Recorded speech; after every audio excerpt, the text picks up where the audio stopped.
one talon got right under the shield, oh, they're in a bad place, and heaved it upwards. Kamikaze, screamed Hiccup as he felt himself being pulled upwards. Grab an electric sticky and throw it at the shield.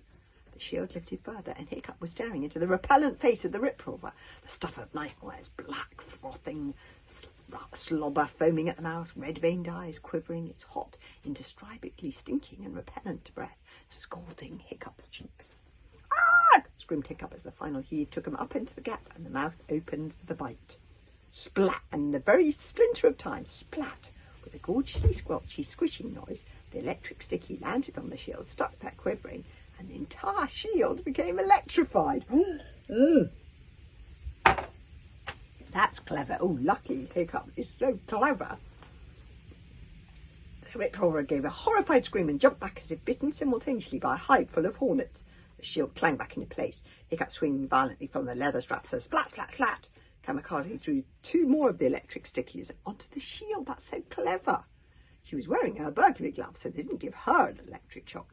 And of course, Kamikaze was expert at throwing pretty much anything.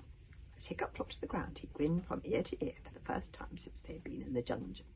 Genius, she crowed. Now, you really are a genius, Hiccup. You see, we're going to do it. It's a sign from fate that we're going to make it. Oh, Kamikaze agrees with me. She often does. I don't know why that is. Kamikaze and I, why do you like it? Don't count your chickens, panted Hiccup, thoroughly rattled from his close-up with the Rip Roarer. Kamikaze hadn't looked into his mad, staring eyes and seen how close they had been to being torn to pieces. And don't forget that if we want to see daylight again, we have to go back up there and face them. They'll wait for us. Trust me, they'll wait for us. But the blonde Pipsqueak is right, panted Flashburn. This is extraordinary. 20 years I've searched these tunnels and I've never seen that hole before. This is part of the maze that I've never been down. That was Toothless who saw that, crowed Toothless. Yes, Toothless, you're very, very clever, said Hiccup. Look, he exclaimed, excitedly pointing to the other side of the cave. The broken ticking thing was going a little crazy. It gave 25 frantic ticks in a row, played the Hooligan National Anthem backwards, and then popped a spring and fell silent, poor thing. There in that dead darkness there was a golden glow of flickering fire. A bright circle in the cave floor, which as they approached nearer was a golden mine, a pit of flames that licked the dark walls in a glorious, leaping rivers of fire. I don't believe it, gasped Flashburn, eyes goggling with amazement. I do not believe it. 20 years of my brilliance and bravery searching every inch of this dungeon, at terrible risk to my precious person, and you ridiculous freak children have found the fire pit. How can this be possible? This must be an accident. There are no accidents, advised Fishlegs kindly. That was a supernatural sight. Right in the heart of the mountain, the centre of the icy maze of tunnels, was the fire pit. Earth, water, stone and fire. All 4 elements guarding the precious lost crown of the Wild West. Just at that glorious triumphant moment, echoing down the tunnel, a wicked whisper came. It was the same sound that Hiccup had heard earlier on the angry face of Angry Mountain, but it was louder now. The words were in Dragonese, hissed in a furious, bitter tone, truly terrifying in its savagery. But if it had been scary out in the open, how much scarier still was it in the darkness, echoing hollowly down the cut tunnels, enough to turn the spine to water it was, and send each hair quivering upwards to attention. Make red your claws with human blood. Obliterate the human filth. Torch the humans like a wood. The rebellion is coming. What is that? Asked Flashburn, the hero. It's nothing at all. It's just trying to scare us, said Hiccup, frantically stroking Hurricane's back.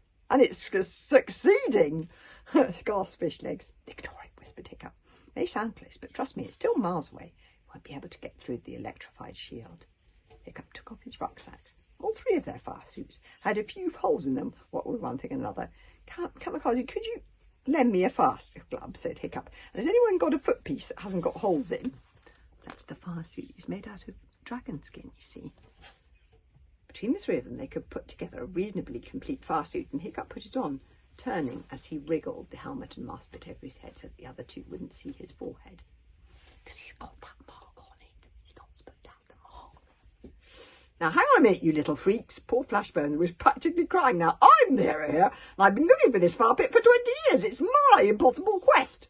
Surely you can't let the skinny weirdo go in instead of me.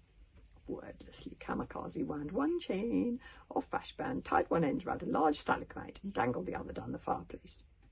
down to the fireplace. It'll do, said Kamikaze. She's not taking any notice. The Flashman, checking Hiccup all over for holes. Hiccup took hold of the chain. Climbing into fire is always scary, even when you're wearing a fire suit. He took a deep breath and thought of his father. Nobody said that being a hero was going to be easy. He climbed down into the pit of fire. There were a few holes in that fire suit after all. As he climbed down, Hiccup could feel the burning through the holes as if he were being pressed by hot coins on his thigh, on his arm, on the back of his scarf. And inside the pit he walked through the flames to find himself standing in the middle of a circle of fire, in a cave that no human had visited for at least 100 years. And there, in the middle of the cavern, lay the golden crown of the Wilder West, sitting there quiet as you please, minding its own business with no idea that it had caused Flashman so much trouble, as if it had been waiting for Hiccup all this time. The crown was dazzlingly beautiful, a perfect circle of shining gold. Hiccup reached out a shaking hand to take it, and he froze like he had been stung, and just stopped himself from crying out. But curled up inside the crown itself, the same colour as the rock, was a small brown dragon. Oh, that Grimbeard the Ghastly. Oh, of course there had to be some trick, some trap. And now I came to think of it, of course there had to be a dragon. The fire was burning up a black substance, but something must have set that black substance on fire, and that something was, of course, a dragon. He didn't recognise the species, but would he bet his whole life on the guess that it was something deadly poisonous? There was nothing for it, though. He would have to take the crown without waking the dragon. All of his burglary skills would come in handy now. Shaking slightly, he drew his sword. Holding his breath, he carefully, slowly reached and touched the crown. The dragon lay still as stone. Hiccup took a very delicate hold of the crown and gently pulled and pulled. The crown did not budge, but the dragon lifted its head and opened its eyes. It looks so sweet, that dragon. Let's see though.